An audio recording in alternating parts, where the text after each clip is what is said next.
All right, welcome back to the Rage of Aquarius podcast, the Outsider Astrology podcast. I am your host, Andre Burke, and I am joined by my two lovely co-hosts, Rachel Caperso of Alien Heart Astrology and Hello. Frederick Woodruff of Woodruff Astrology. Good to be back, guys.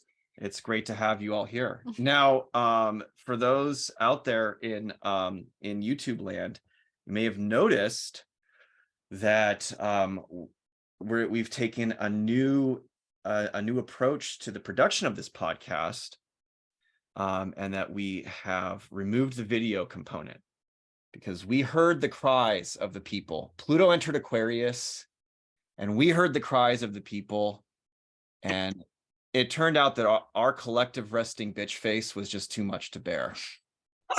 Well, it was keeping in true Pluto and Aquarian vibes where dismantle the existing we have dismantled the system. We heard we have responded to the cries of the people. We have dismantled the system, and now we're going to be audio only. So let us know in the comments below how you like this new audio format, how we can better accommodate you in the moving forward in the future. All right, so today we are gathered here to talk about the astrology of serial killers. Mm-hmm. Right. And the serial killer phenomenon is a relatively modern conception in the mass mind, in the popular imagination. There have been historical antecedents like Jack the Ripper or the Vampire of Dusseldorf. Yeah. But the way we typically think of the serial killer, was something that was really born in the American imagination in the mid 20th century. Would you guys agree? Yeah. They're mass media phenomenon. Yeah, yes. Exactly. The mass media kind of like consumption of the serial killer myth. Yeah. Yeah. This was my idea, actually, this episode, because number one, I really want to play to the strengths of the fact that all of us, Frederick, Andre, and myself, have Saturn in Scorpio. We represent 2 generations of Saturn in Scorpio. And we were all we were discussing one day like what our childhoods were like. And we all were laughing about how overprotective our mothers were, and how our mothers actually used to tell us these horror stories about what is out there, why you need to be careful, why you can't talk to strangers. I can't remember a time in my life when I didn't know about child rape and murder and more, because that's what my mom raised me with, to keep me very, very awake and aware of what's going on. But so we all shared that, and I thought that was really interesting. But and we all had Sagittarian mothers. We all had too. Sagittarian moms yeah. that like to scare the living shit out of us to keep us safe. But then what was also remarkable was reflecting on Frederick, you had a lot more physical freedom as a child than we did. Like, you were able to go play and run around and, have like a completely different physical experience of childhood, getting to play out by yourself, doing things that Andre and we did not get to do because we were born after the Manson murders, after the Son of Sam, and during the time when the Night Stalker was loose. Yeah, we were both born during the Night Stalker hysteria. And so I was not allowed to, I wasn't allowed to go run around my neighborhood freely and play outside. Like, I was never allowed to just go out of my house and play freely. And I thought that was really interesting, like how much that the fear, the climate of fear and the environment of fear had shaped our lives and had changed culture from one generation to another, to the point where, our childhood was completely different. And we grew up in the era of like, what was that TV show? America's Most Wanted Yeah. and Unsolved Mysteries, where Yeah. just there was like a new missing child every day on the TV. Yeah. And I didn't, where I grew up has given me like a particular interest in all of this because I was born in Glendale, which is Los Angeles County, but then when I was 4, my dad bought a house in a town called Simi Valley.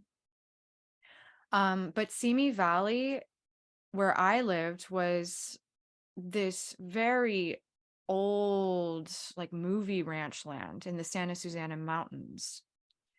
And this movie ranch land had been developed into Big Sky Ranch, which is where like Little House on the Prairie was filmed. And so that was in my backyard, literally, Big Sky Ranch. But just over the hill was Spawn Ranch. Just over the hill was Spawn Ranch, which is where the Manson family lived.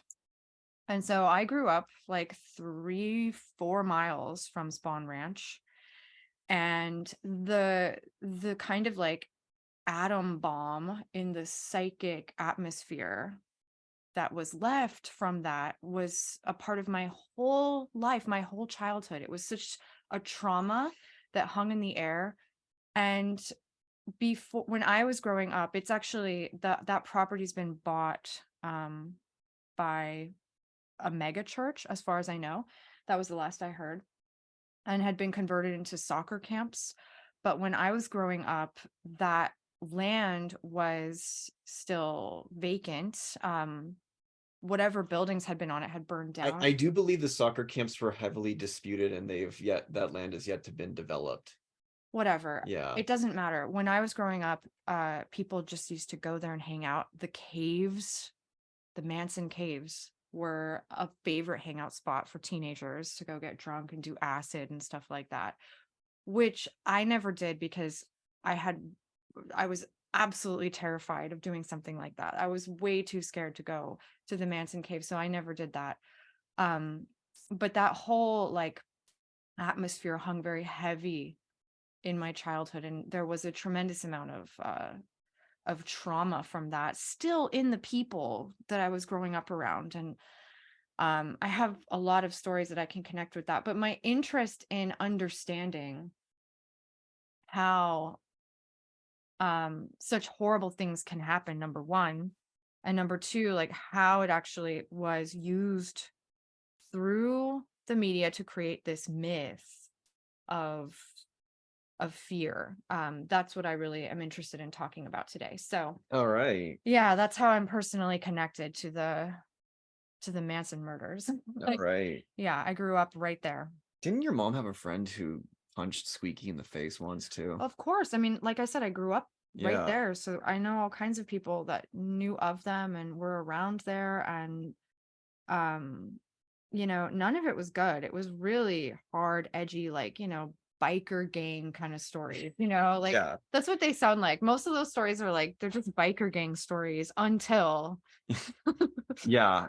Until someone gets hurt. until like a lot of people got hurt. Yeah. All right. So, well, I want to add something quickly about the theme of Manson and the times. Was the Manson murders coincided right with the crash of the whole, counterculture Yeah. movement. So it became this defined, demarcation between Summer of Love, hippies, pagan revival, Yeah. peace and love, and then boom.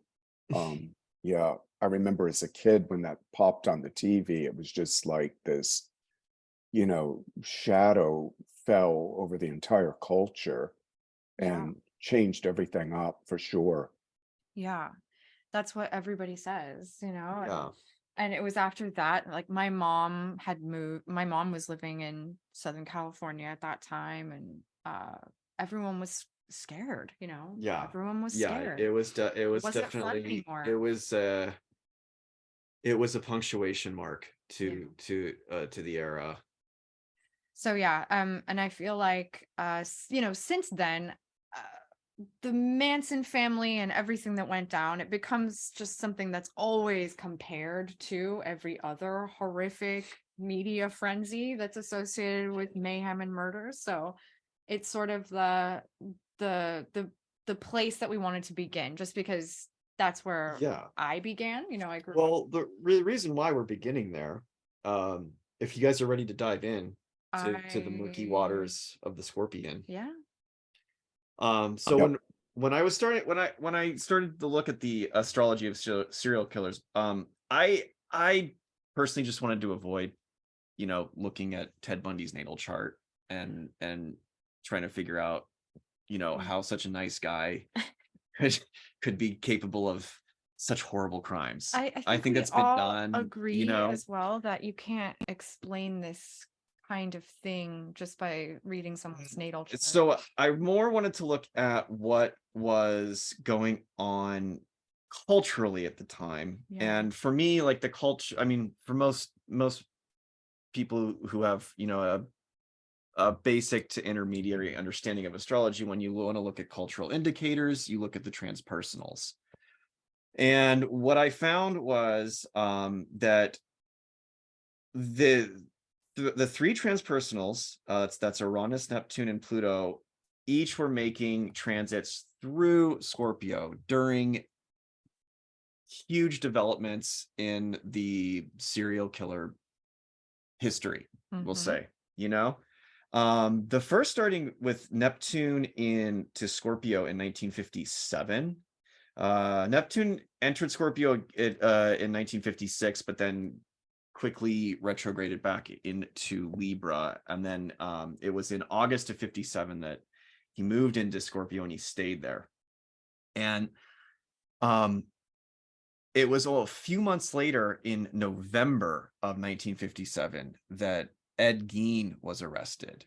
Now, Ed Gein is widely considered the first American serial killer. He was an illiterate farmer who did not have a very high IQ, and he just lived alone on his family ranch.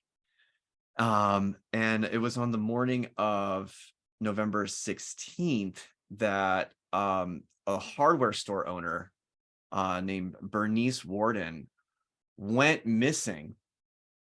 And the investigation of her disappearance led to Ed Gein, who was the last customer to be seen in her store that day, and a full investigation of his a full search of his farm ensued. And do you want to hear should I read some of the things that they found? Do you guys want to hear it? Sure. Maybe a nutshell. Nutshell, they found whole human bones and fragments. They found a wastebasket of human skin covering several chair seats, Enough.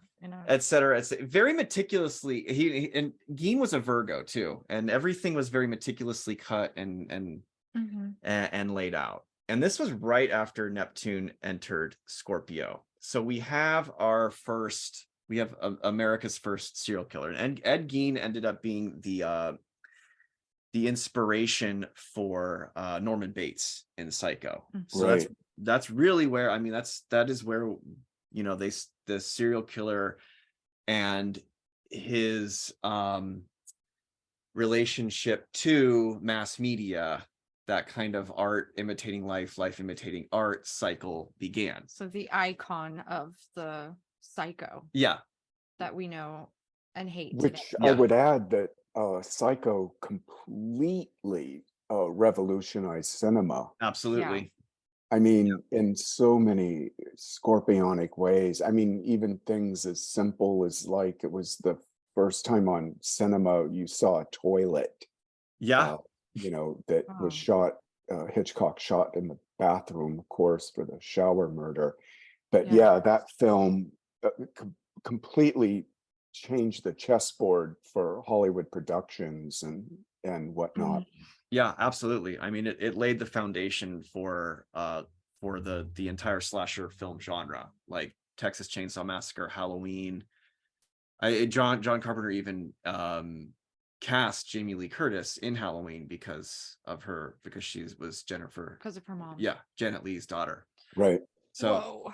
Wow. so yeah, so and there's another, so there's another kind of Neptune and Scorpio mirror side development that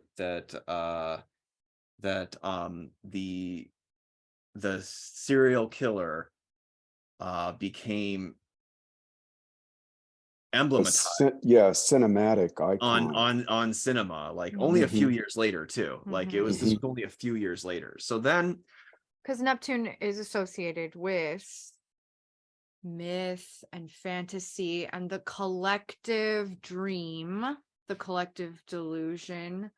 And that's why it's so resonant with this cinematic experience, because that's how we've been sharing our collective myth, sharing our collective dream since its inception in the late 19th century. And so Neptune represents, where the mass mind is at.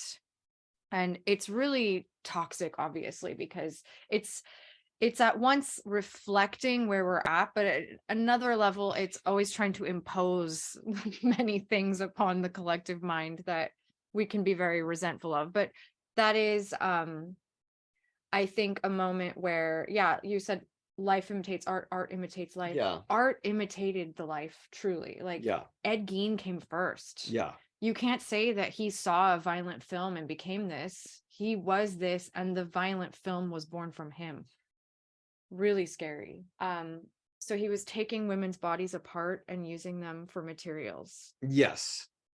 I think, I think Eric Fromm, who was a neo-Freudian, really defined that period, and actually earlier, since the atom bomb was dropped, but that humankind was really moving into what he called a necrophilic orientation versus a biophilic, which is a love of life. So what we're talking about today is all these different beats with Uranus, Neptune, Pluto through Scorpio, and opening up that Dionysian, vault of the chthonic, the underbelly of collective psyche, unleash the id, unleash. I think Camille Paglia called Psycho the savage id unleashed. And I thought that was a great summation. Absolutely, 100%. And so we're really setting up this, like, this view that when Neptune entered Scorpio, the collective imagination awakened to this perverse. And Neptune had been in Scorpio before, yes, but we didn't know about it. That's right. The last time it was in Scorpio, as far as I know. And we didn't have cinema and photography. We didn't have we didn't have mass media. And so this was the first time that Neptune, that the great auteur in the sky, Neptune, entered into Scorpio with with our knowledge of his being there at all. I mean, the idea that the transpersonals obviously were there before they were discovered. Yeah. But there is something to being ready to discuss. Yeah. We finally have evolved at this point to actually have a transpersonal level of consciousness with which to understand and discuss. So that is mass media. Yeah. That's transpersonal. We're aware of a global mass mind that was not possible in any other era before. So the overarching influence of Neptune in Scorpio represented the mass mind going into some very dark places, exploring the underworld.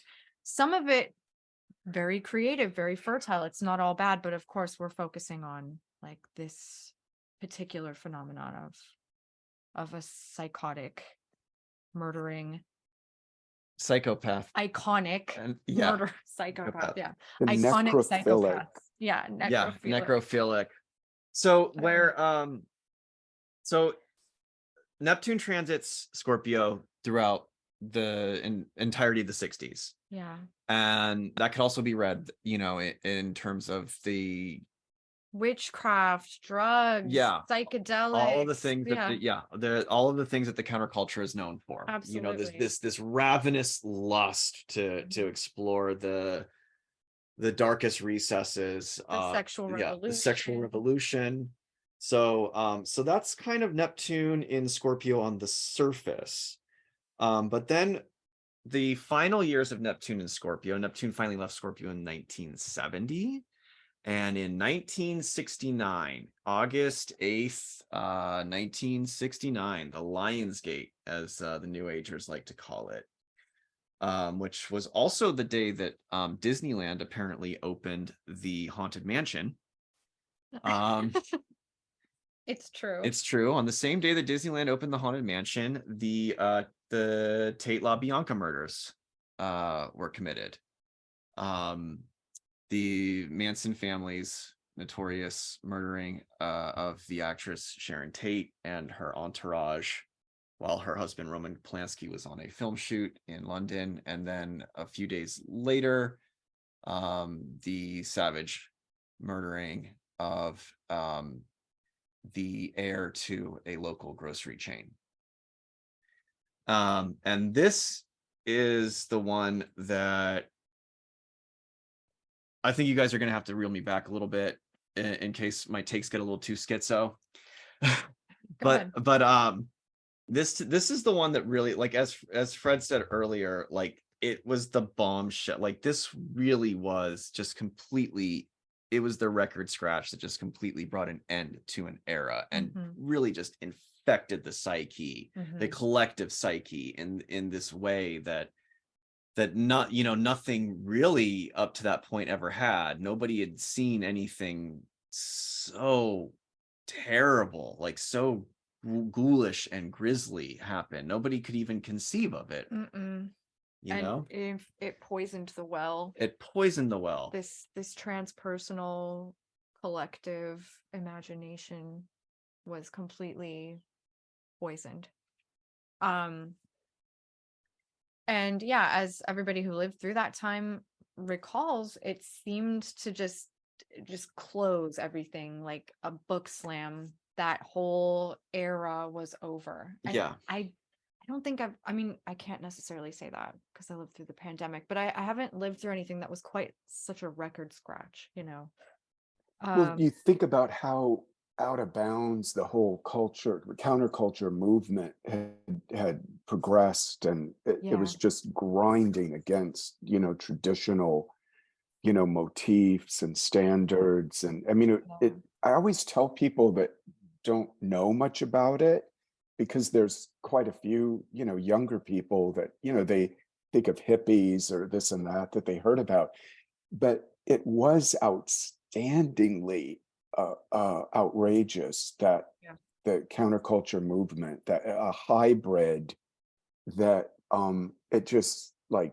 flared up out, and then again with coinciding with the Manson tragedies, it just all folded up shop.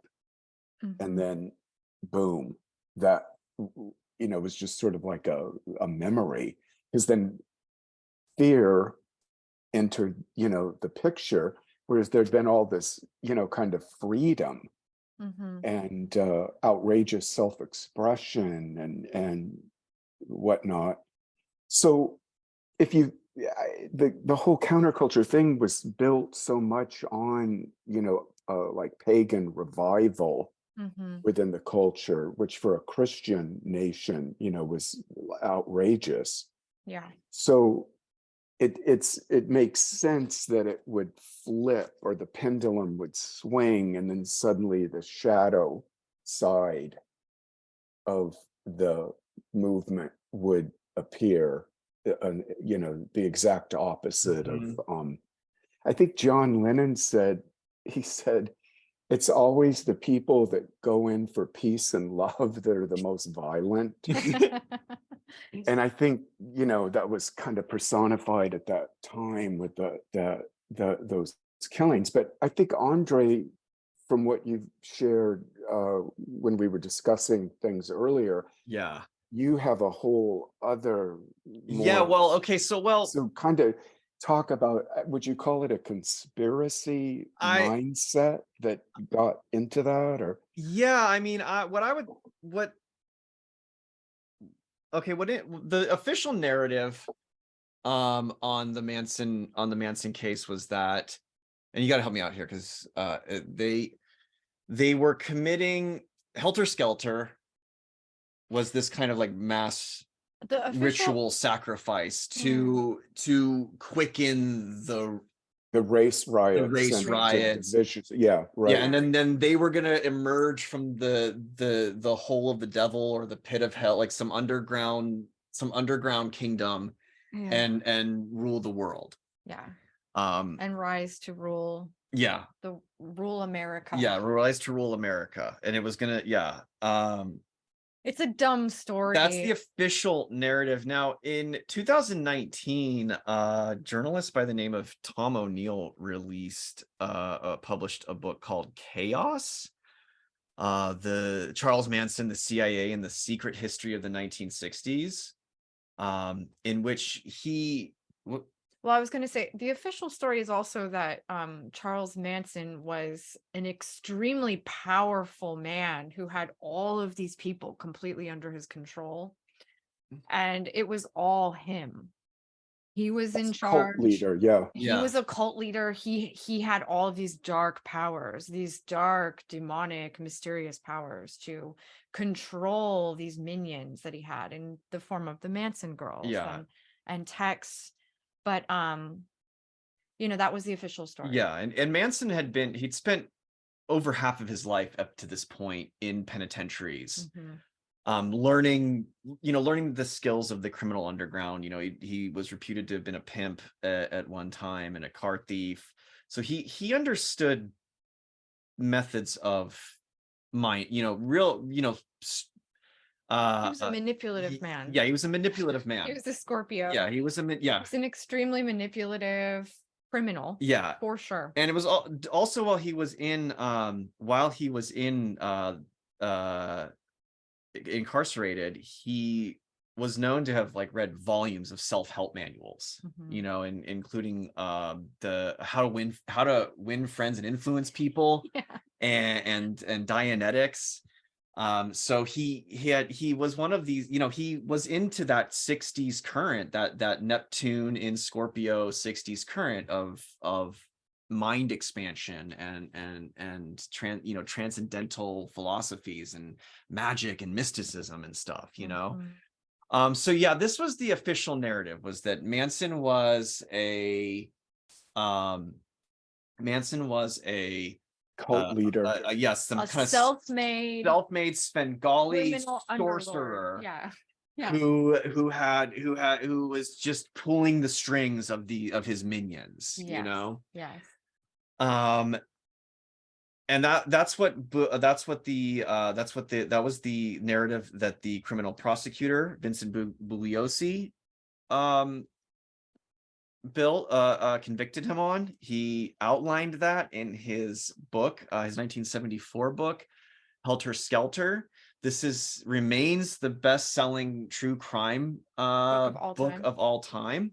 So it is the official story. Yeah, it is the official story. Yeah. Until 1999, a journalist by the name of Tom O'Neill was contracted by Premiere Magazine. Do you all remember Premiere Magazine? Oh yeah, great film magazine. Yeah, it was. Yeah, he was contracted by Premiere Magazine to write a 30-year. It was for the 30-year anniversary of the Manson murders, and he was not all that interested in the story, but his editor talked him into it. And while he was researching the story, he discovered that while the Manson family was in San Francisco at the Haight-Ashbury, there was a free clinic up there that they frequented. And what was the guy's name who ran it? Jolly West. Jolly West. Jolly West was it was run by a guy, a psychologist named by the name of Jolly West. And so as O'Neill's researching, he discovers this connection between Jolly West and Sid Gottlieb, one of the head researchers at the MK Ultra project. And he starts discovering all of these, that Jolly West was actually deeply enmeshed in the MK Ultra project. Now, the MK Ultra project was the CIA's shadow operation, basically to discover a mechanism by which you could have total control over the subject and create a minion, an automaton, an assassin, an unwilling assassin. Yeah. You know, that's kind of what MK Ultra is known for in a nutshell, and they used techniques like hypnosis, drug. psychedelic drugs, sleep deprivation, sleep induction, to essentially wipe the memory, you know, wipe the identity clean and create some kind of alter that can take over at a moment's notice. And so what was he correlating? How was he tying this in to the Manson situation? Like, what was the objective? Well, this was Manson's he was serving as Manson's parole officer. He was, yeah, through this free clinic. Yeah, because Manson got out in 1967. Yeah. Yes, 1967. And came out in San Francisco at the exact same time that Jolly West had requested to be assigned to this free clinic in San Francisco. Yeah, so that's, and then there's a lot more.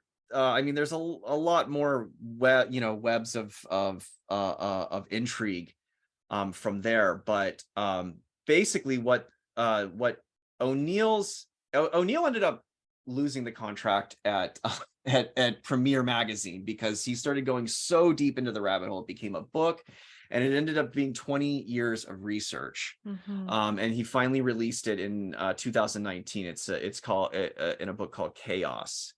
And the title Chaos is actually taken from another CIA program, which was Operation Chaos, which coincided with the FBI's Operation COINTELPRO.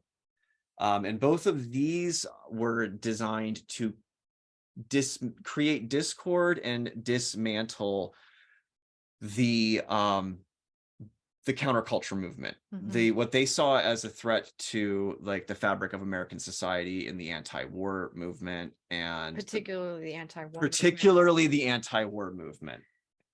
And so and they were also infiltrating the Black Panthers at that time. And this was revealed, this is documented. They were infiltrating all kinds of subcultures, all kinds of, First Amendment protected subcultural organizations, but included the Black Panthers. And there was a lot of strife that they caused, trying to stir up divisions, stir up chaos. That was the name of the program. So exactly. And we do know about COINTELPRO, but Chaos we know nothing about because all the files were destroyed the second that what was his name, David Helms, I don't remember.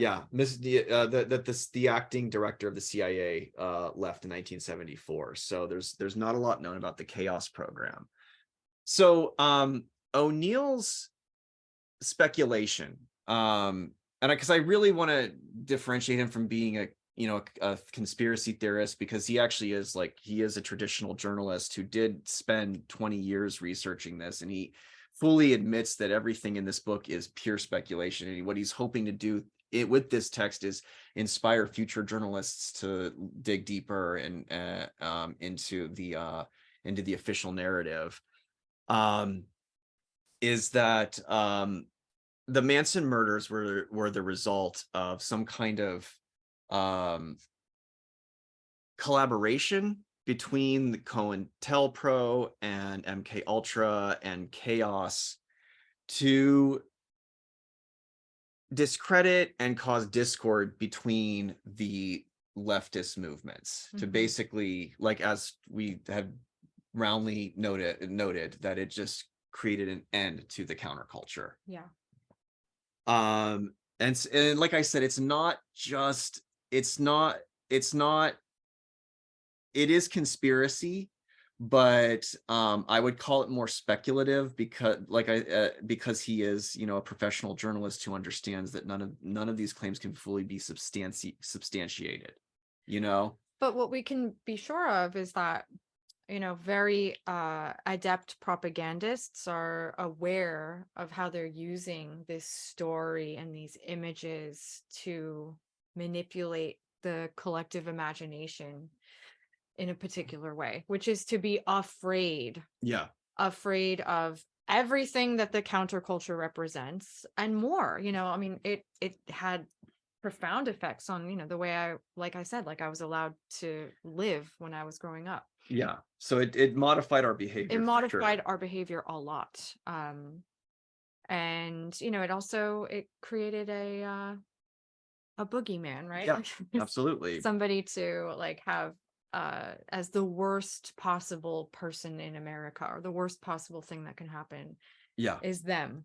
Absolutely. Yeah. Yeah. And so, and this isn't something I really want to dive into deeply, but in our pre-show exchange, when you then look back at the history of the paranoia of the 1960s, the Kennedy assassination, RFK, MLK, Malcolm X, this all was with Neptune and Scorpio, and this all opened up many portals, many rabbit holes that many researchers are still endlessly diving into. And like that Neptunian vision in Scorpio, it was almost like the modern day conspiracy theorist was born under those conditions, was born in that time. Well, also, if you just look at it as an image, Neptune and Scorpio is like a bottomless well, that you're looking down into, and it doesn't hit any kind of base or foundation that anything can be constructed on. So I think that's a big part of it. Yeah. I think it's interesting too, as things continued to move through Scorpio, like when Pluto finally moved there. And then in the 70s, we had the Son of Sam in 1976. That was with Uranus in Scorpio. And the interesting thing about the Son of Sam spree was that the first victim was in July of 1976. Now, this was the same month that America celebrated its bicentennial. And so this was with Uranus and Scorpio. So we have, the kind of idea of American individualism, the revolutionary spirit, had come full circle, and created this kind of lone nut, and if you look at like the films of that time, especially that year, you have these movies like Rocky and Taxi Driver, two completely different films, but they both are about these kind of like rugged individuals rising up from the underworld. Alienated. Yeah, exactly. Yeah. And Berkowitz was an alienated young man. I mean, he had severe mental problems. He was driven into like, strange cultish behavior. And he and then he ended up taunting the police through letters to the newspaper, and it kind of became this this cat and mouse game, and it resulted in the biggest manhunt in New York City history, and it had the entire city just in a complete panic for those two, for especially the summer of 1977 before he was apprehended. So And they were selling a lot of papers. Yeah. So they were really, they were torturing people. Yeah. In addition to like actually spreading some very important news, like there's a torturous, Yeah, there's exactly. a sadomasochistic thing going on Yeah, with the newspapers tormenting people. Well, exactly. people also, tabloids have always been the gift that keeps on giving, like Yeah. that part of people's nature. I mean, it's a Euroboric dance with media and then people's demand for ghoulishness and Yeah. things like that. I think, For sure. Yeah. For know, sure. I mean, just as a footnote regarding 78, I mean, that's when Dahmer started killing, and then Dennis Nilsson and the UK started killing. It seemed to, you use the word alien, and actually that film, in a very literal way, like erupted out when you think of that scene where the baby alien emerges from the guy's heart, chest area. Yeah, and that came out during Uranus and Scorpio too. Right. Yeah. And so then right. we have like Uranus is typically also associated with like the sci-fi. So now you see like eggs or seeds that were planted when Neptune was in Scorpio come bursting out. Yeah. Exactly. Yeah. God. But it appears to be true. Like there were these things in the collective shadow that found their time to germinate and I come remember out. I saw Alien with this Jungian guy that he was a shrink I was dating at the time, and when we left the theater, he was so visibly like rattled, and I said, "Well, what's going on?" He goes, "This film actually is a rape against the human psyche," he said. And I was like, I was like 20 years younger than him. I was like, oh, wow. Okay. I didn't quite get the lingo, but, I thought that was a cogent remark. Yeah, I understand what he meant. I'm very sensitive to cinema, and if you were like from another generation, like I can't even imagine. Alien is terrifying. Yeah. Oh my God. I remember my mom told me when she was a kid, she was born in 1930, so that'll put it in context. But when she was taken to the theater to see Frankenstein, which is fairly benign when you think about it, but in its day, they had to pry her out of the seat, under the seat at the theater. She had crawled under there. Oh my God. She was so disturbed by the creature. So imagine people seeing Alien. But anyway, I didn't mean to go down that rabbit hole. No, it's very important to actually remember, in case we've become numb or we have forgotten, like how powerful mass media is. Like that is very real. That is very true. Like how deeply affecting. You can't tell the difference between the images on the screen and your own life at the subconscious level. And that's something. Don't you feel it's like they're mirroring things already, that are already there around in the people's psyche that are kept, under wraps, like and that's very Iranian, that 78 period. Exactly. So then and the news is so violent and terrifying. Exactly. This little girl that's hiding under her seat from a movie is now getting stories about mass murderers and they're all Satanists, and it's really scary. I mean, it's terrifying. My mom is this person that didn't really recover. What's that mean with Will Ferrell? That escalated quickly. Well, that escalated quick. Like that's mass media in a nutshell, like, God. Well, that escalated quickly.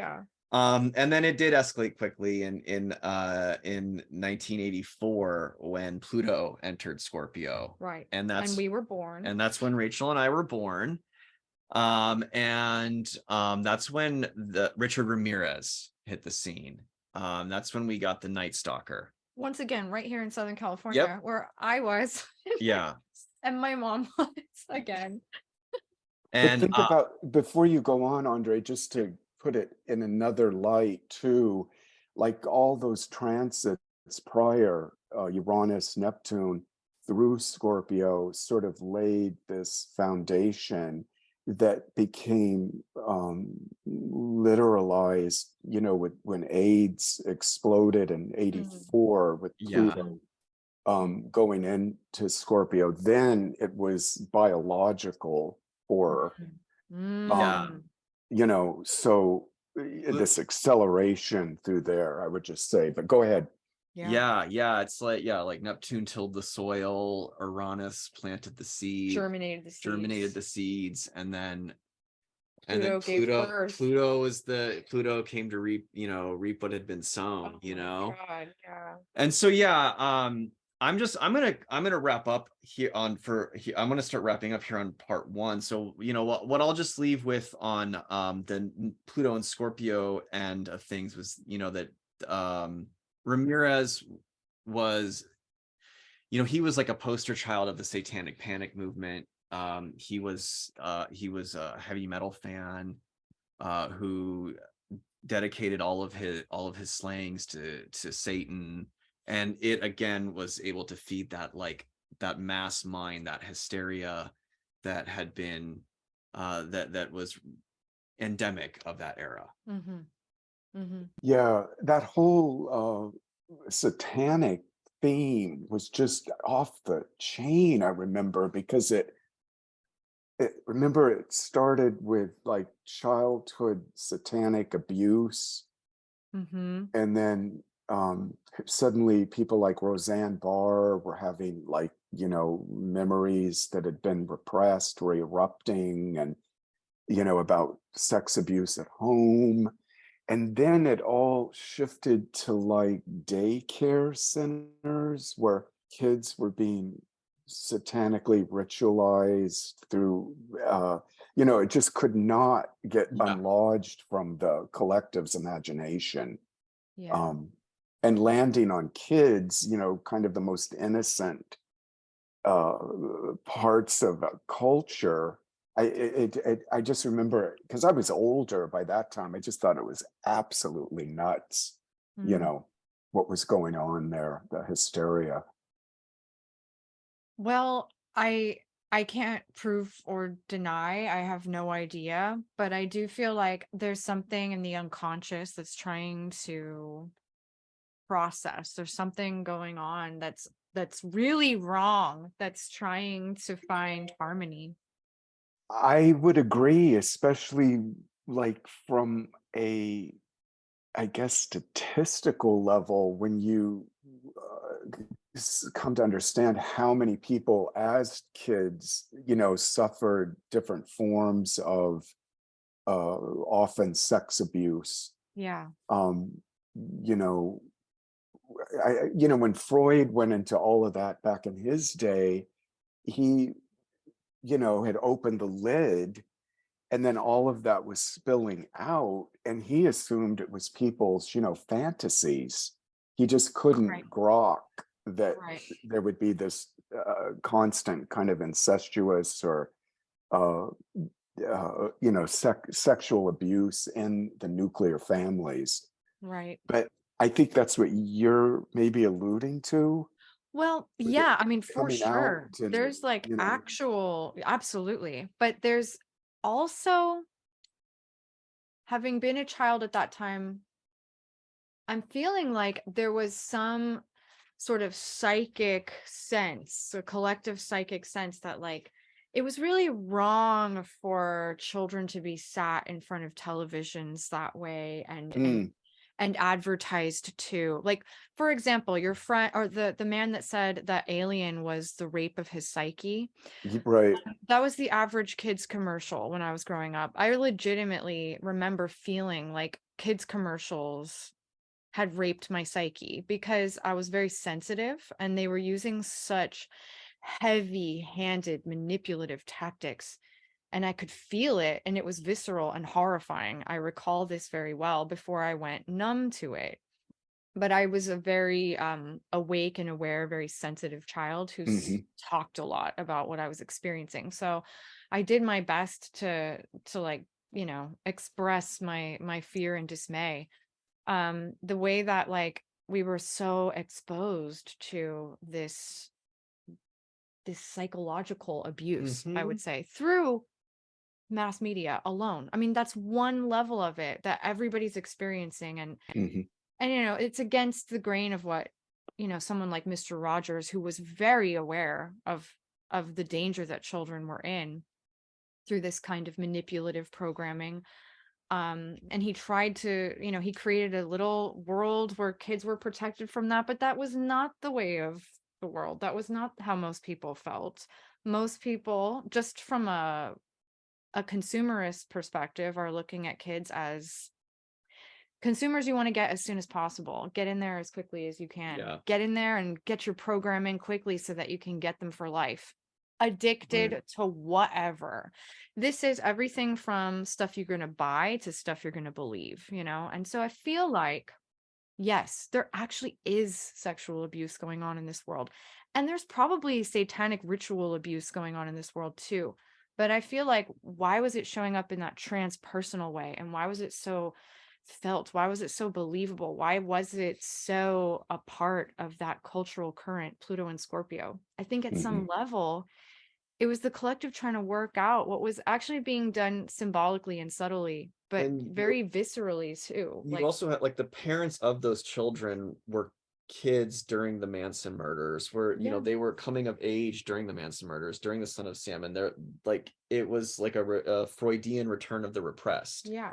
You Not only know, that, but like now it's come out, almost everyone involved with children's entertainment and stuff back then was actually a pedophile. You know, like it is beyond belief how No, many. that's right. And you're Yes. like, whoa, like their sick, twisted, perverse energy is going into the creation of children's entertainment, which, you know, I look at media through a very watery perspective. Like it's a current that you're tapping into, and there are waters that get poisoned by the psychic atmosphere. And I feel like there was something really deeply instinctual and psychic going on during Pluto and Scorpio that was trying to work out what was happening at a subtle level, the subtle energies. And so, yeah, people made up, they looked for stories to explain.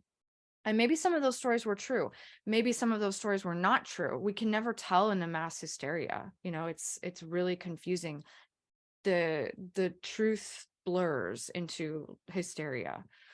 Well, that coupled with an actual plague that was happening, you know, Oh yeah, my God. for you know the outcasts of the culture, you know, gay Yeah. men, women, drug Yes. addicts. yeah. Yes. It was yeah, it was quite a melange, as they say, Yeah. back at that time.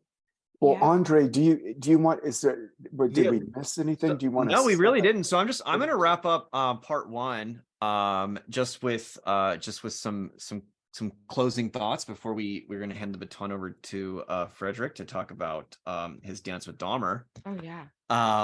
But so in his documentary on Manson, Nicholas Schreck said that it's been argued that a society gets the criminals it deserves. And so after just listening to this this last hour of discussion, you're probably wondering, what does it say about our society that we've produced this archetype of the mass murderer, of the serial killer? And so in that same documentary, Charles Manson shares his personal philosophy that the so-called straight world is but a shadow of the criminal underground. It's sort of like Freud's theory of the unconscious, whereby our most repressed thoughts, feelings, and memories drive the majority of our conscious behavior. So by Manson's take, it's the criminals who we lock away in penitentiaries that actually produce the social fabric we rely on. And when you think about it, in those criminal institutions, the social organization functions at its most primal, its most primitive. And so by Manson's take, our social framework is but a shadow of that primacy. Now, these are obviously the rantings of a madman and a lunatic, but it is interesting to note that Manson prosecutor Vincent Bugliosi, who convicted Manson for killing the murder of The good guy. Yeah, the good guy who convicted Manson of murdering Sharon Tate, who was 8 months pregnant at the time. The good guy Bugliosi later beat his pregnant mistress into a miscarriage and then intimidated her into falsifying her statement to the police. So, Good guy. good Wow. guy. That's what the good guy did. Wow. So it's a little shadow projection, perhaps. And his book sales never even dropped. And his book sales never even dropped. God, it probably increased them Yeah. in our, you Yes. know. Yeah. Probably right. Isn't it interesting as the serial killer phenomenon, you know, kind of waned, even, I mean, not that there aren't nuts doing shit like that still, but it left that prominence in the psyche. And I think as, you know, police and detective work got better with technology, it made it more difficult for people prone to that to do it. Yeah. Because if you remember the Bundy case, I mean, because all these different jurisdictions weren't talking to each other, you just kept hopping around the country, you know, slaughtering people. Yeah. But I think as disappeared. that waned, then suddenly, you know, the outlet moved into, you know, what we're seeing today, which is probably while we're recording this, there's a school shooting happening. Yeah. Yeah.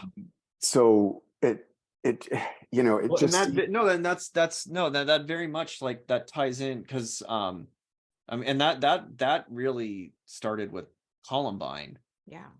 And When I was in high school.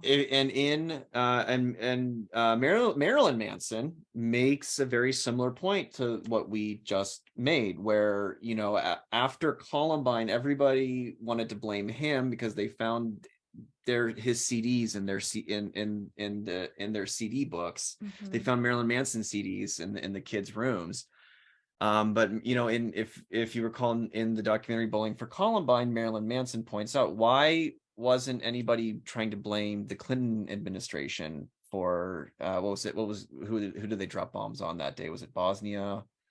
I don't actually Yeah. know. We'd have to. But I do remember, yeah, there was something. Yeah. So again, it's right. like, why are we trying to look at what these, you know, what's going on in the circus performer? Yeah. Marilyn Manson. Yeah, where we could actually, you know, we don't have to like pick up any rocks. We can actually just kind of look at where the sun is shining for an answer.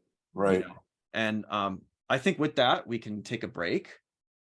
And we are back with part 2 of our exploration of the astrology of serial killers. So in part 1, we laid out this foundation of kind of the mass consciousness surrounding the serial killer mythos, with the transpersonals transiting the sign of Scorpio and really magnifying and transpersonalizing all of the darkness and the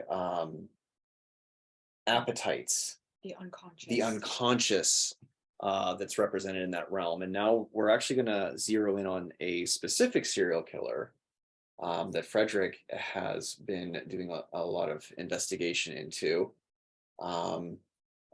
which is Jeffrey Dahmer. And we're going to hand it over to Frederick now to tell us about the Dahmer Diaries. Thank you, Frederick. Okay, thank you for that intro. Wow, where to start? I think like a lot of people got piqued by Dahmer after the Netflix series that was on September of last year. That became the second most viewed show in television history.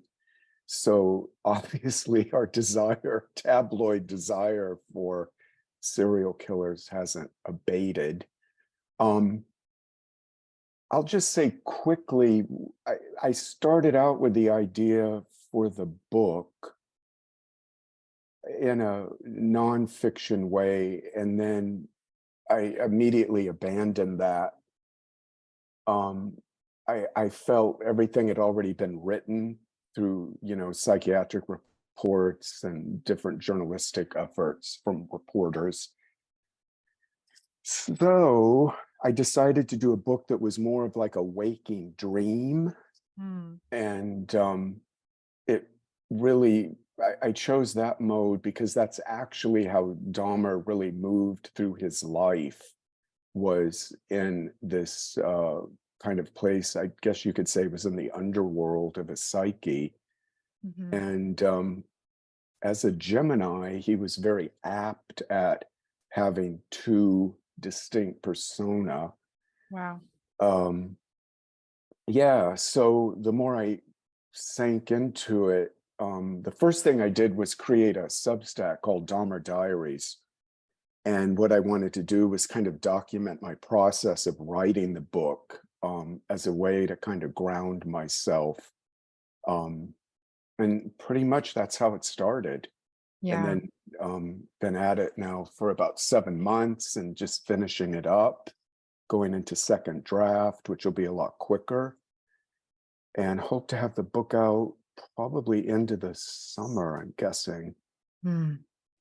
So where did you begin with trying to understand Jeffrey Dahmer, not just from an outsider's perspective, but since you're actually writing a novel about him, you're doing what I guess what detectives have to do, and they actually have to get inside this person's head and try to understand the landscape of their psyche. So where did you begin? How did you even approach that? Like, how did you find your way in?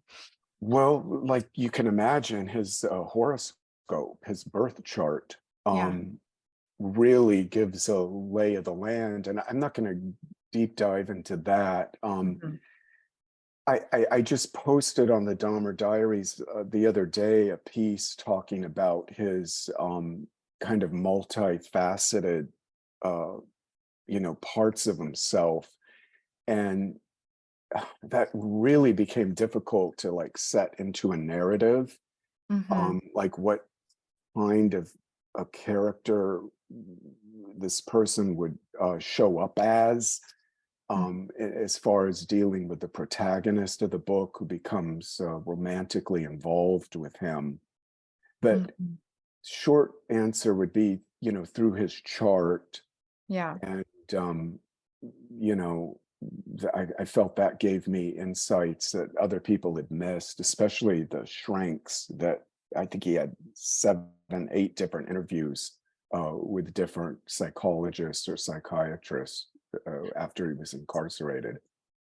So just I'm curious to know how psychologists try to explain somebody like Dahmer, who was, as far as I can recall, and you're here to fill in all the gaps I don't know, but as far as I recall, he did not have the most traumatic childhood. He didn't have a background that could easily explain this psychosis that he clearly had fed for most of his adult life. Like, how did psychologists even define this person? That's a good question. And it was one of the things that triggered the idea for the book, because I was able to purchase all the psych reports that were compiled on him. And when I went through all of those, the glaring center point of it all, there was really no consensus regarding a scientific, psychological cause for Dahmer. I'll reflect back to something we were talking about in the first part of the cast. And I got this from the person that I hired to design the book's cover. And they were an artist that I had discovered on Instagram that had done just this incredible array of portraits of Dahmer in different kind of odd, kind of mythic depictions and whatnot. And I got fascinated with that. They really introduced me to the work of Erich Fromm, who I mentioned earlier about the necrophilic orientation to life. Right.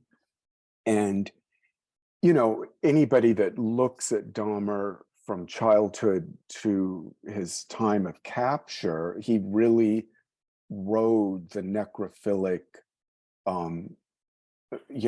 groove throughout his life.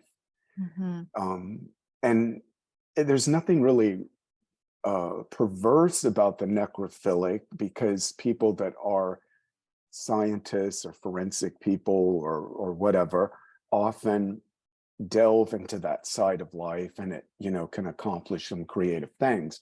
But for Dahmer, there was just a fascination with I guess I don't, not death per se, but what is hidden, what is underneath the skin, what is in the sinew of life. He was really drawn to that as a child. And then unfortunately it aided him when he got to the point where he was actually taking people's lives, knew how to dismember them, clean flesh, dissolve bones, all of that. But I think that's my key takeaway, is somebody absorbed into that necrophilic orientation. Does that answer the question? God, I know I went off the rails there. No, I mean, I'm interested in the idea of the culture itself being necrophilic or turning towards that orientation as well. Like, have you given that some thought? Like, what it is it? Yeah, go ahead. Yeah, I would recommend at some point, because he's such a great writer, the psychologist Eric Fromm, when he goes into these two orientations, biophilic, necrophilic, and he attributes it basically to our culture, which puts more emphasis on artifice and fakeness and the false self. And somehow within that, becoming dislodged from more our true essence, it gets interested in things that destroy life rather than support or celebrate life. And I'm giving you a very condensed take on him, but like I mentioned earlier, when the atom bomb was developed and then actually unleashed, that became, like, as Arthur Koestler said, this really brilliant anthropologist, scientist, he said that really was the moment where the old calendar that we all lived under should have ceased. And then we started living under like a doomsday perspective, because humans now had the ability to completely annihilate, the biosphere. Yeah. So I think that did a number on the collective's imagination. And again, back to this theme we were working today, just the constant state of anxiety and fear that keeps getting pumped through, media, and that cycle, that keeps going. Yeah. Yeah. And such, exploitative, objectifying consumerist culture is symbolically very cannibalistic and necrophilic. And this person took that all literally somehow, which is still very confusing. It's really troubling and difficult to understand where it was that he took this all so literally into the heart. I guess he kind of found like a way to ritualize something very real that was going on in the underworld, in the unconscious of I mean, in America at this point, the war is long behind us, but there is a tremendous amount of consequences for having been the perpetrator of that atom bomb. Right. There are, invisible psychic reverberations. There are consequences for having taken that step towards literal annihilation and changed the chessboard of the world forever. So at some level, I mean, what I kind of noticed, like a lot of psychologists really they kind of assess someone like Ed Gein or someone like Dahmer. They're very literal minded, you know, they're Right. very literal minded. They literally use, like in Ed Gein's case, he's using women's body parts as materials, like, you know, some kind of industrial product. And in the case of Dahmer, he's literally eating people. And it's Gein was he was a farmer, so he was actually treating his victims like they were cattle. yeah. And Yeah. Dahmer Yes. being a product of his culture, like Yeah. you know, of that consumerist culture, was treating his victims like they were products, like Ritualizing something, ritualizing consumption, making it like yeah, material. ritualizing mass consumption. Yeah. I think I just want to inject that it's alleged that Dahmer was cannibalizing after his arrest. I think the chief of police or whatever in Milwaukee was giving details to the press and said, well, there's really not direct evidence that you know, this might be a part of Dahmer's imagination or I see. so, and then I don't know, later stuff came out that, well, maybe there were human remains on eating utensils. So I don't know, it's sort of a gray area there, but still just that Dahmer, you know, made statements to that fact. Yeah. Something coming from his crazy fantasy life. But I think this is going to be a bit of a jump, but I think going back to the atom bomb is a demarcating point in history. And that was right, really quick. That was like right at the time that Pluto was discovered, right? It was shortly after the discovery of Pluto, then we discovered how to split the atom. Yes. Yeah.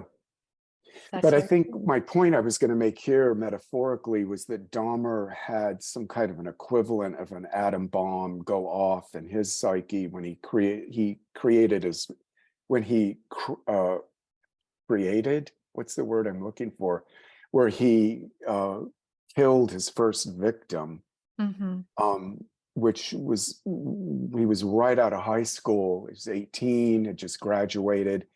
And the more I researched all of that, it seemed, even though he did actually commit the act, it seemed, and this came more from his chart where the moon and Mars are together in Aries, and exactly opposite is Libra ascendant. And the impulsiveness and the recklessness of that first murder, I think, is, again, to the atom bomb metaphor, really unhinged him then from, you know, the rules and laws all civil people live with in their lives. Don't kill other people, please. Right. And then that set a precedent in his psyche, which he fought for about 9 years. I mean, he didn't really go on his spree until almost a decade later. And that second death happened amidst a drunken blackout, where he woke up and found that the guy that he had brought back to this hotel was dead beneath him. And he apparently pummeled the guy to death in this blackout. And then that really let the wheels off the cart. And then, you know, there were 16 other guys after that their lives were taken. So he killed 18 people? 17. So there were 15 more after Stephen Tuomi in the hotel room. So yeah, wow, quite a fascinating character. I think what's interesting now with Dahmer was this conflation that happened with the Netflix series by casting such a popular actor as Evan Peters, who plays Dahmer in the role. I don't know if you know Peters' career, but he had just come off of a mega successful, Marvel film, and had been, I think Ryan Murphy used him continually in American Horror Story, that series. So this strange sort of conflation of Dahmer with this mega popular figure in popular culture was just really set like a whole vibration off in the culture. Yeah.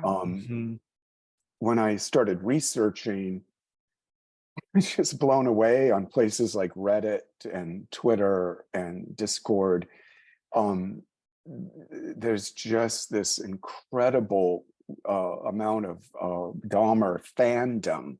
My God. That's out there with gay men and especially women, heterosexual women, that they just have a blind spot related to Dahmer's crimes, and they're fixated on his physical appearance. And I think the Evan Peters thing had something to do with that too, because you often see the images, side by side, or there's Peters posts with Dahmer posts, and it's kind of fascinating, especially on Midjourney. You guys know about that, the AI app?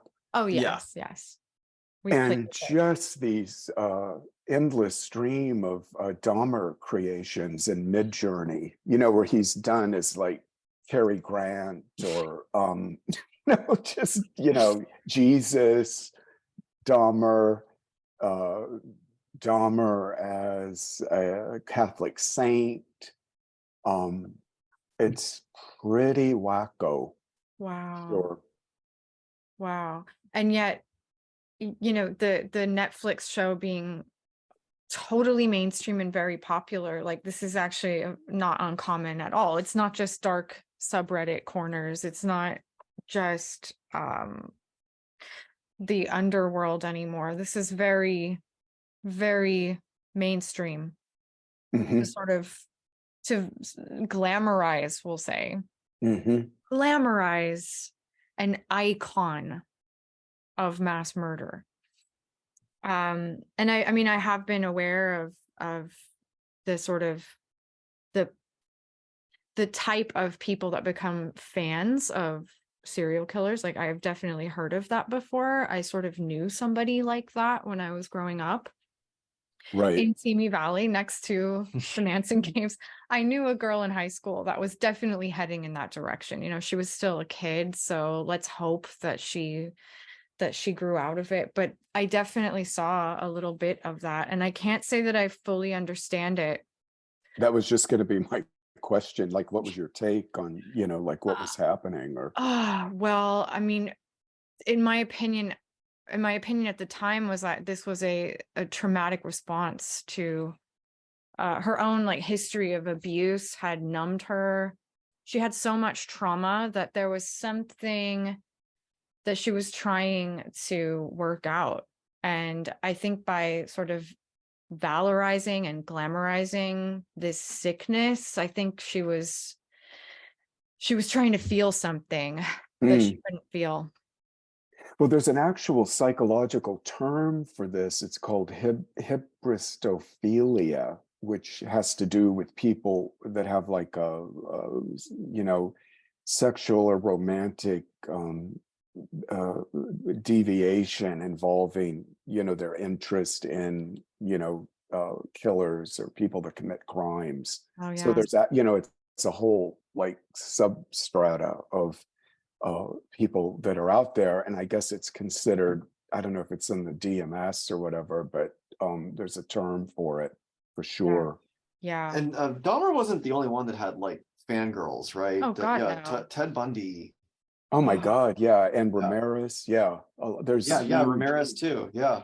they're constantly shutting those groups down, like especially on Tumblr. I noticed when I was Dahmer researching, I'd come across a cache of really, interesting material there, then it would evaporate, because they were being censored or blocked or whatever, or their account shut down. And with Reddit too, two of the groups there. But so anyway, and the last thing I'll add on this fascination with Dahmer, this fandom, is I think there is something interesting about Dahmer if you like tune into him on some kind of an essential level, where there's some kind of response is evoked in people where they want to like help him or mother him, or he seems sort of like an abandoned, waif or something that just went awry. That's something that I really wanted to explore more in my book, but because this is a romantic entanglement between these two people. The other thing I want to add about my book is it's actually it's a rewriting and shuffling of history. Yeah. I don't go down a literal historical timeline or anything like that. Oh, well, I want to hear more about the book. Like, I mean, this is a novelization. It's a novel. It's a fictional novel. Novel. Yeah, parallel history. If you were just to give me the sort of elevator pitch of what this novel is about, what is it? What is this novel about? It is about a gay guy that is in Milwaukee and meets Dahmer years after he's committed his first murder, and it's prior to his slew of murders. So it's a window of time in 1986, 87 that this relationship happens. And it is there's supernatural elements to it. Like I said, I wanted it to be like a waking dream. So that element is throughout it.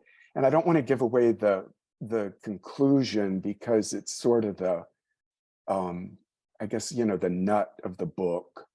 But in essence, I wanted to write something that changed history, allowed 16 other young men to have, imaginatively lived on, and at the same time kind of delve into what it would have been like to have been a gay man in a romantic relationship with Dahmer in that 2-year period. Wow. So it sounds like it's a lot like Once Upon a Time in Hollywood, what Quentin Tarantino did. God, that's right. Absolutely. Yes. Yeah. Fictionalizing a very real, truly traumatic cultural phenomena, we'll call it. No, I don't think I can deliver that pool scene. Yeah. Tarantino did with, I don't know who it was, Susan Atkins. I think it was Susan Atkins. Oh my God. She got the You flavor. guys remember that? Yeah, absolutely. It's such a great film. I love that film. I do too. I love it as well. I love it for so many reasons. But in essence, I mean, what I loved about that film, and what it sounds like your novel is trying to do, is it's this sort of like soul retrieval. Yes. Collective soul retrieval. Term. Yeah. Well, I mean, that's in the mechanism of soul retrieval is that you go into the underworld. Yeah, you go back into a memory, and you need a shaman to guide you, and that's the artist in this case. That's you as the writer of this novel, and that's Quentin Tarantino as the director of the film. Like, you take on the role of the shaman, and you bring the person back into the past to change the relationship to the past. And yes. And like Hamlet, of course, it's not to that caliber of writing, but like Hamlet, there's a ghost that really sets everything, all the wheels turning in this story. So the protagonist doesn't know, like, like Hamlet, was it a demon, or was it really his uncle, or was it, you know, there's this ambivalence that gets threaded in there. But yeah, I think people, it's weird, like I've had a lot of really harsh response to the book, because, you know, I do talk about it in social media, because got to get the readers. Yeah. But yeah, I've been blocked by people, had people defriend me, especially gay people. They're really reactive. And you know, the thing that's irritating is they don't even really understand what I'm doing. They hear the name Dahmer, and then it's like, oh, you know, trying to capitalize on the, you know, this or that. And it's the exact opposite of that, at least for me in doing it. Yeah, I can see why people are quick to judge, because they are traumatized. And, you know, when you get into that fight or flight, you no longer are thinking or listening or learning, you know.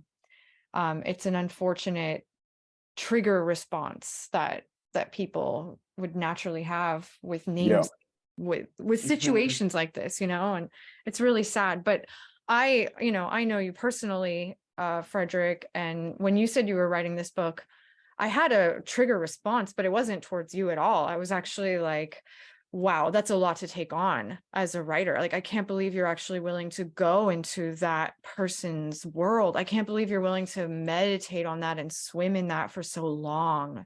Because That's a really good description of what it's been like, for oh my sure.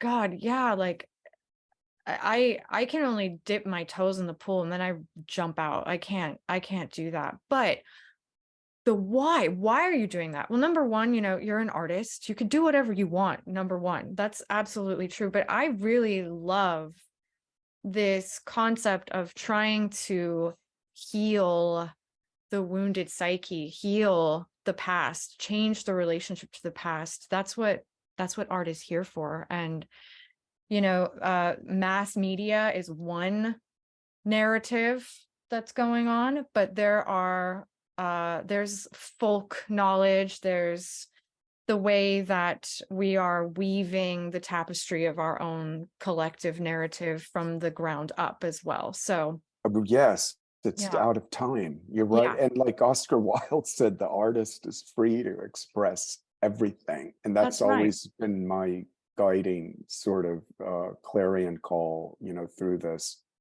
I mean, my God, what did, you know, Quentin Tarantino taking on the Manson murders?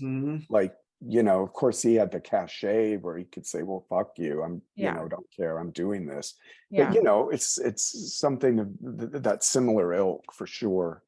It was a bold move. I mean, it was a very bold move. But it was so redemptive, like that. Yeah. Yes, it was. Spoilers are coming if people haven't watched it. Yeah, that rewriting that tragic ending. Yeah. And reframing it in such a gonzo way. My God. Now I want to see that again. I haven't seen that in 4 years. Oh my God. It's I'm such going to a great watch that film. again.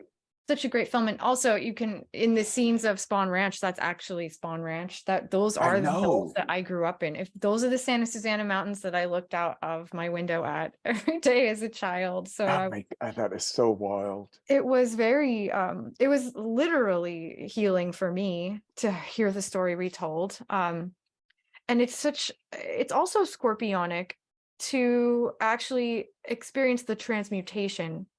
You know, we can't necessarily control all events or change everything that's happened to us. We can't change what's happened to us, but the alchemical power to transmute pain into sometimes comedy, sometimes wisdom, sometimes the just ability to reflect so deeply so that you will never make these mistakes again. Like, I feel like the real deep wisdom of Scorpio is in the death and rebirth. There is that power of transmutation going on that occurs in the underworld. Otherwise, you know, Scorpio would be the last sign in the zodiac. that would be the end, the death, everything was lost and we said goodbye, and that was when the curtain closed. Exactly. But Scorpio's the 8th sign in the zodiac. It's in the middle of the story. Right. There's a lot more going on in the underworld than just what gets lost and just what has been repressed and just what has been hidden. Mm-hmm. There is that power of redemption. There is that promise of resurrection. There is that ability to use the past as the greatest raw material for all new creation, and it's something that the Greeks absolutely understood when they named memory the mother of the 9 muses. Yes. And so I feel like, what you're doing is actually the opposite of exploiting the Dahmer story for personal gain. I feel like what you're doing is a soul retrieval for anybody that cares to dive in. It could actually be very good for your soul. I think so. I mean, if you think of art as like dream in material form, and going back to Quentin's film on Manson murders, the Once a Time in Hollywood, that there's some power in just think of the ending of that film put up against the dream or the imagining we carry of the actual act of Sharon Tate's murder and the LaBiancas, and then suddenly this dream image shows up of a completely reversed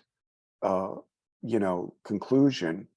I think you're right, it balances something, it can heal something. And there's something, like if the psyche's lopsided, then if something can come in from the other spectrum, and then things get more equanimous or something in there. And so I mean, we live so much in dream anyway, not just at nighttime, but most people are walking through waking dreams, in their lives. I mean, don't you feel that? Oh, Absolutely. as my dad says when we're driving, people are fucking unconscious, because it's really scary. People driving are asleep, absolutely. Well, yes, and that's that Gurdjieffan take, about everyone somnambulistic going around. But I think so. There's that's kind of harsh. Well, he's from New York. But no, I do agree with it. But then on the flip, I would say this all the time with my clients. Like they'll come to me with a certain issue or paradox or whatever, and then I'll say, okay, just look at everything you've just shared with me, but pretend this was a dream you had last night, right? This happened, my husband did this, and then the dog was doing that, and then we had this fight, and I threw this can of coffee at him, and like, and then okay, so take that, look at that as a living dream. Now, how would you unpack this? How would you interpret it? Because I think this is what images are, and things ultimately are things that started as ideas and images and then got materialized, so they're still of dream substance. Absolutely. Dream That's in material form. Art. what, that's Hermetic philosophy in a nutshell. Acknowledging the reflexive relationship between your external world and your internal world. Yes. And absolutely, waking life is full of dreams. And that's what I think, when you start to tune into synchronicity, you finally start to understand. Like that's what Jung's synchronicity concept was just so helpful at defining for, I guess, for modern people. Right. I think that this was just common sense and everyday life for people in Shakespeare's time. Like, but it became, especially perhaps after, the idea of the atom bomb, just to bring it back, the word atom means indivisible. Yes. And it symbolizes so much more than the tiniest structure of reality. It symbolized like what we are supposed to be. We are indivisible from our source. We're indivisible from our creator. We're indivisible in terms of the internal and the external world, being absolutely in communion with one another. And when that was split, it represented such a separation, a violation of what had been once considered truly sacred, indivisible reality became divided. Right. Now, in alchemy, separation is a necessary level of the great work. You know, separation is what happens when a single cell divides and then begins to proliferate and becomes new life. So it's something that is a necessary layer to a grander operation of creation. But the experience of separation is agonizing. And I feel like the condition of being separated from your internal world, having external reality and internal reality separated, is what creates so much of that lost soul, that confusion, that wandering kind of hungry ghost reality that so many of us are consumed by. And obviously psychotic serial killers were totally, completely obliterated by. But some of the fascination I think we all have with these types of people is that we know what it's like at some level to feel divorced from ourselves, to have that split. So to heal people by having them relate to their waking life as a dream, I think that is profound, and it is deeply shamanic in and of itself, because it's just reminding people that in fact that is still like your external reality is still a part of your dream world. I mean, I really do believe that. I absolutely, totally, completely agree. Right. And that's why, you know, it's so healing to work with narrative and story, you know, because we are often caught in these like these closed circuit stories. Yeah, too literalized. Yeah. Yes, absolutely. And we're not learning anything anymore, and we're just and that's what trauma is too, when you get caught on a tape loop and you can't get out off of it, and you can't change your relationship to it because it's like this closed circuit tape loop, and it's just the same thing over and over and over. But a soul retrieval, you know, when this happens all over the world too. This is not from one culture that we're just cherry picking out of universal wisdom. There seems to be this intuitive understanding within all people in all times that you have to be, in order to be healed, to be brought back together, to be integrated, you have to actually go within and descend into the past. This can be something that is symbolized by the underworld. It could be symbolized in many different ways, but the underworld seems to be fairly universal. You go to the land of the dead within yourself, which is where the past lives, where things are buried and where things are stuck. Right. And you actually relive that tape loop. You let it play, whatever it is, the memory, the story, whatever it is that's tormenting you, wherever you got lost. And with the help of this guide, this healer, this shaman, whoever it may be, it could be a psychologist, it could be, you know, a really dear friend. It is very fluid how this can happen, how you can be guided to encounter this memory safely, and then you change your relationship to it. And you can do this in a variety of ways, you know, but the idea is that you change the story. Right.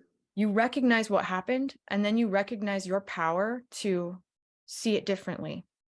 Right. I think this is a great place to close this episode. I thought we could close with just a really quick a picture of an atom bomb. Yeah, well, I was gonna say a really quick worst astrology of the month. Oh my God. What's because we do have the lunar eclipse, the South Node lunar eclipse in Scorpio that's right. coming up. That's absolutely true. Yeah. So I would just say to spend that time contemplating what you've just listened to and employing some of the tools and techniques that Rachel and Frederick both explored, viewing Well, your all three of us, yeah. But viewing the day itself, that I believe it's May 5th, Cinco de Mayo. And you're correlating that with an eclipse that's conjunct a South Node. Yeah. Is that what the lunar eclipse in Scorpio? I'm such a bad astrologer. Yeah. What's the eclipse in Taurus? Yeah. Don't tell me it's 26 on opposite my Saturn. It's actually in the middle. It's at 15 degrees. Oh, okay. The sun will be conjoined Uranus, and the moon will be at 15 degrees opposed Uranus. So wow. We'll see. It's looking pretty volatile and intense. But nevertheless, we can take it as an opportunity, as yes, sure, as of course. artists, as waking dreamers. We can take this as like a great opportunity to use something from the past as raw material for a new creation. And so there is that kind of instinct to create within this eclipse that I really like. So, but it might dredge up a lot of stuff from the bottom of the lake. So we got to watch out for that. All right. Okay. All right, everybody. And thank you to everybody listening. Please share your comment. Yes. Like, share, subscribe, comment.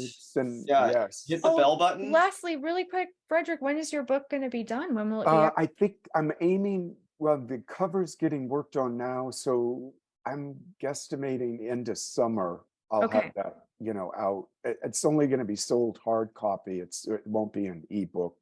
Great. Okay. So we look forward to that. I look forward to that. And thanks for the great questions, Rachel, on the book, and Andre. Loved meeting up again, you guys, and doing it again soon. For sure. All right. All right. Peace out. Peace out.